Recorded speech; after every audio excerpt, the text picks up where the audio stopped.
Lake Mead this morning, guys, is setting at 1,042.28 feet. That's 7.28 feet above the 1035 threshold, and that would put them with 4 of the 17 turbines left, 4 low heads. But guys, the threshold is approaching much quicker than that, and we're starting to see the numbers coming out of the hydro output and the increased grid demand there. And instead of 7 weeks getting to critical thresholds on the power situation, it may be only 4 weeks, and I'm going to show you why, so pay attention.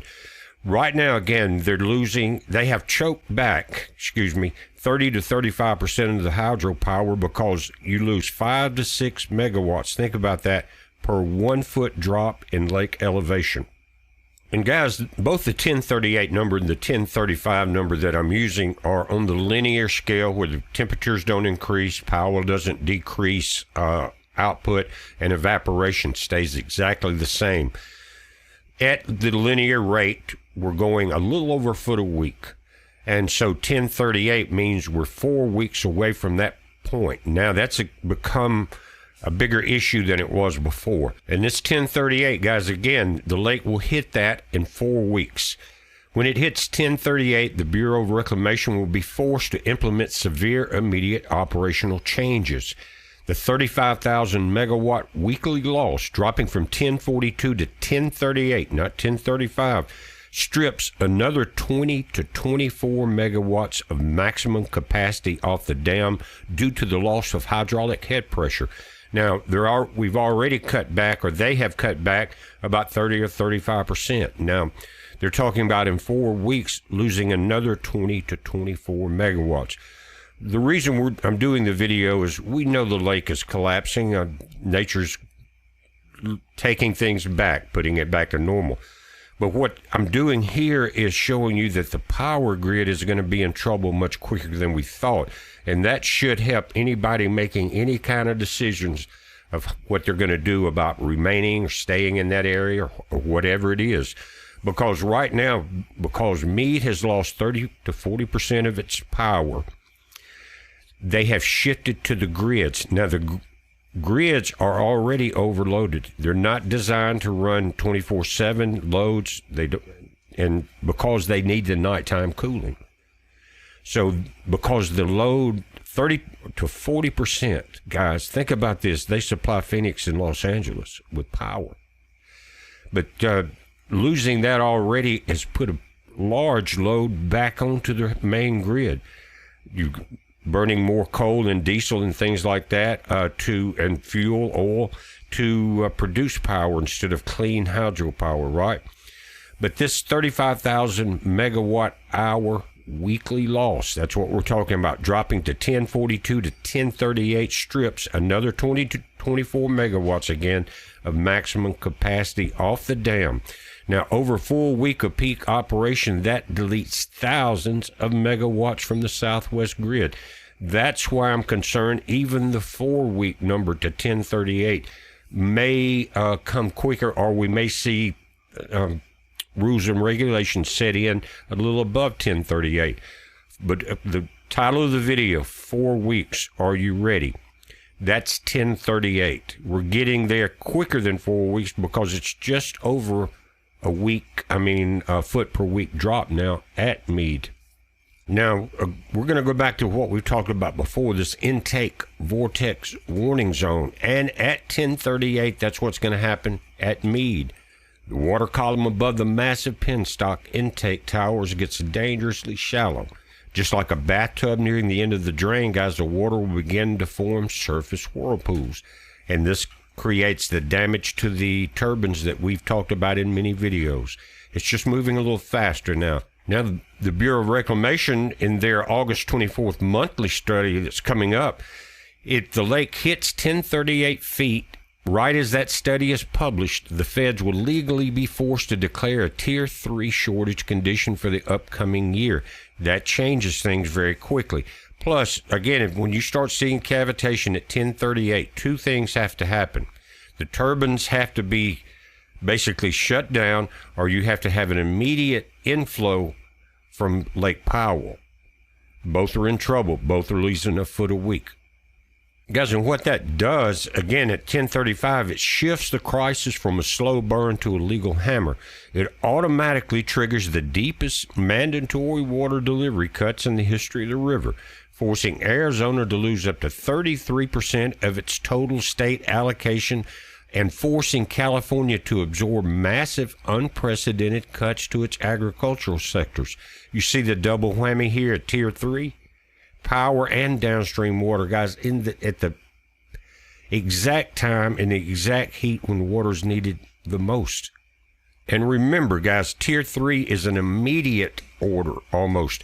But what will happen at that point? Arizona will have a 33% total cut of water downstream, 720,000 acre feet. This completely empties the Central Arizona Project, guys, cap. It will empty it, guys, of any flexible water, cutting off a massive portion of the supply used to replenish municipal groundwater and completely freezing water deliveries to Central Arizona farms. In Nevada, it would be a 7% total cut, losing 21,000 acre feet. While Southern Nevada has achieved massive water recycling success, a 7% cut forces Las Vegas to completely ban ornamental turf grass and enforce strict outdoor watering budgets. I think they can handle that. And I've seen from Joey at Vegas DTech, as he does some of his walks and rides around the neighborhoods, that some people have already turned back to turning their lawns into basically a desert landscape. So some people are thinking a little bit ahead of the game, but it's still, that's a minor thing compared to what's coming up. Now, here's where we're going to start to see the big legal battles, which won't last long because the feds are going to have to step in. But the immediate legal chaos is what's going to happen to California, guys. The absolute biggest crisis at 1038 feet is that California takes a 0% cut under standard Tier 3 rules. Because California holds the oldest, most senior legal rights on the river dating back to the late 1800s, the legal framework protects them from mandatory cuts while Arizona and Nevada bleed out. Now, guys, at this point, the Secretary of the Interior will have to issue an emergency executive mandate to completely bypass California's senior water rights and forcefully cut the agricultural supply by at least 400 to 500,000 acre feet to prevent Hoover Dam from completely failing. When the lake touches 1038 feet in mid-August, 4 weeks, the legal framework collapses alongside the physical one. Now, listen, when you lose that much water to the agricultural sectors downstream, man, you're wiping out a major section of food supply, plus the Yuma area and other places like that. So you're going from a water power crisis to now a desert that's been built into a major agricultural section in several states, including Mexico, that grew way too big. Now, let's look at how this will play out, guys, starting with the Imperial Irrigation. Now, where they're going to start would be the Imperial Irrigation District.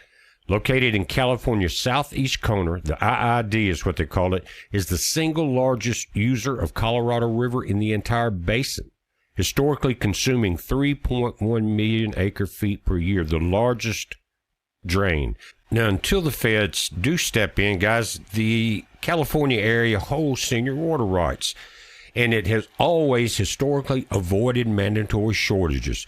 During an emergency intervention, the feds will target the IID's massive alfalfa and forage crop operations, demanding an immediate cut of at least 300,000 to 400,000 acre feet.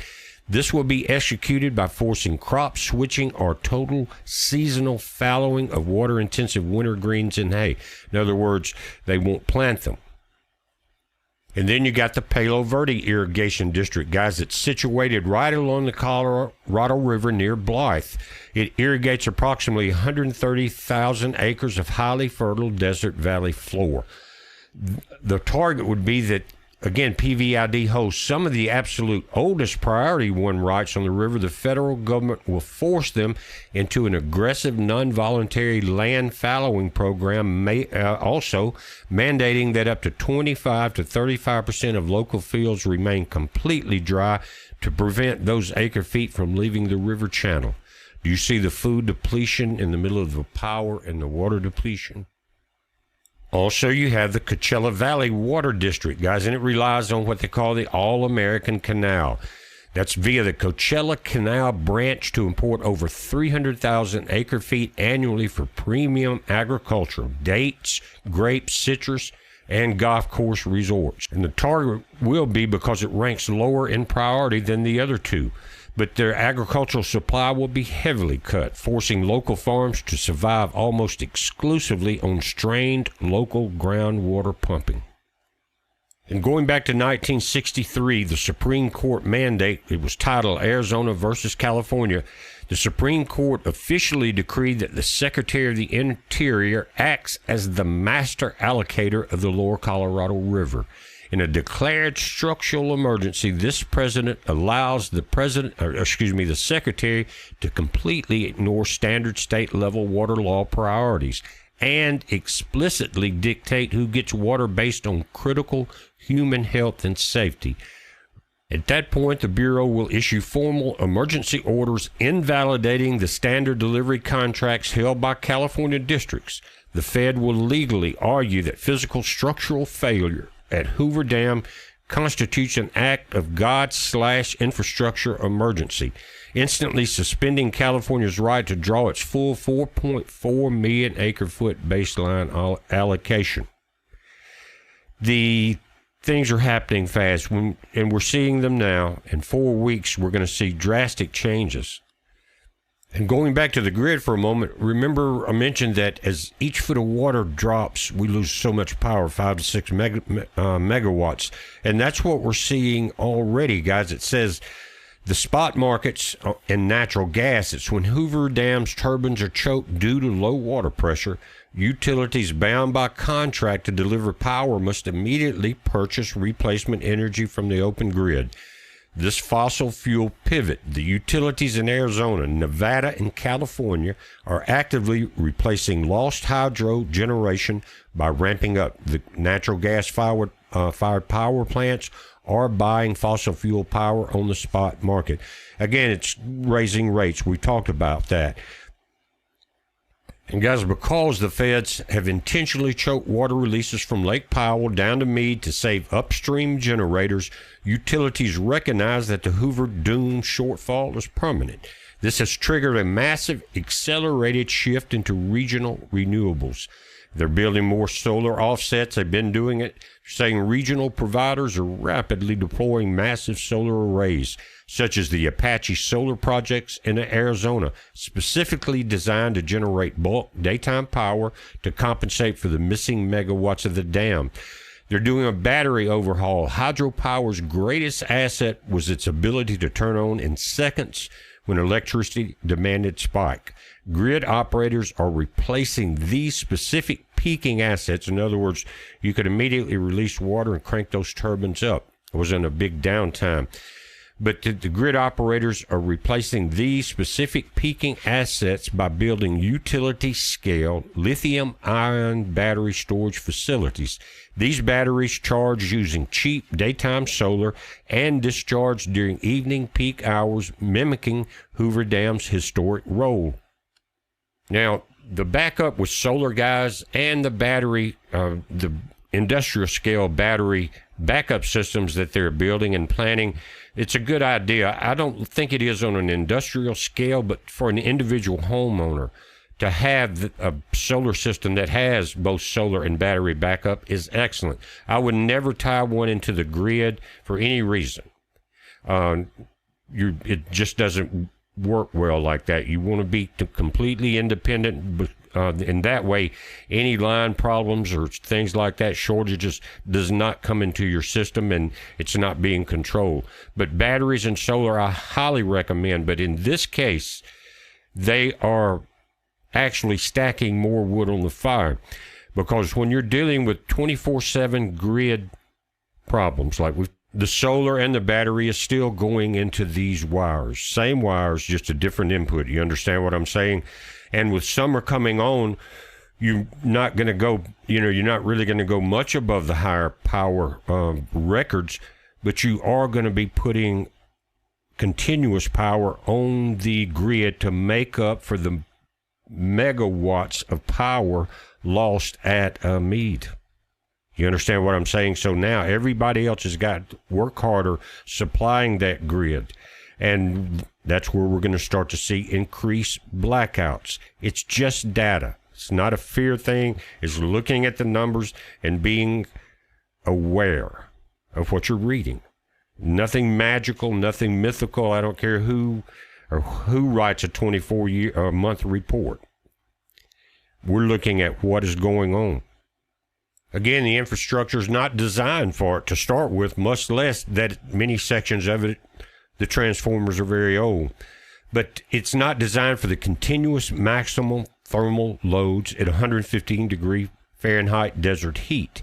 When gas plants and substations are pushed into the 24/7 emergency output mode with no cooling cycles, guys, you start to see transformer explosions. Substation transformers overheat and blow the cooling oil seals, triggering cascading localized blackouts. Forced outages will occur. Power plants themselves are forced to throttle down or shut off entirely because their cooling systems cannot shed heat in the extreme ambient air. Again, no nighttime cooling like the entire grid was designed for. With Hoover Dam effectively knocked out and the replacement gas plants running hot to the point of mechanical failure, the Southwest grid loses its spinning reserves. A single major transmission line failure during peak evening demand could trigger an uncontrolled multi-state rolling blackout across not only Arizona but Nevada and Southern California. Losing water, losing power, losing food. Now, let's take a look at how they're planning this collapse, what they're doing to prevent the electrical grid from falling and things like that. But remember, as we switch to different grid systems, whether they're coming from the east of the Colorado or the west, their grids are already loaded. So you're dumping Meade's load into their transmission lines. And so you have this domino effect. But during the extreme multi-state heat waves, grid operators like CAISO, the California section, or the WECC West, and regional desert utilities are pushing major transmission corridors to their upper thermal limits. And when power lines run at maximum capacity during 115 degree Fahrenheit ambient temperature, the aluminum conductors overheat. They sag to the ground, and they face critical short circuit or structural degradation risk, also wildfire risk. The high voltage transmission lines and paths currently experiencing the highest thermal and congestion stress, guys, that is happening right now, we're going to take a look at.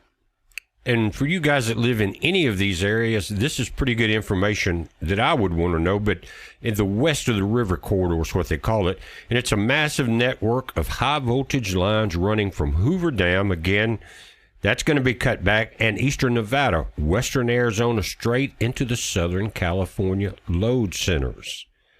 Historically, this path cleanly carried bulk hydropower from Meade straight into LA.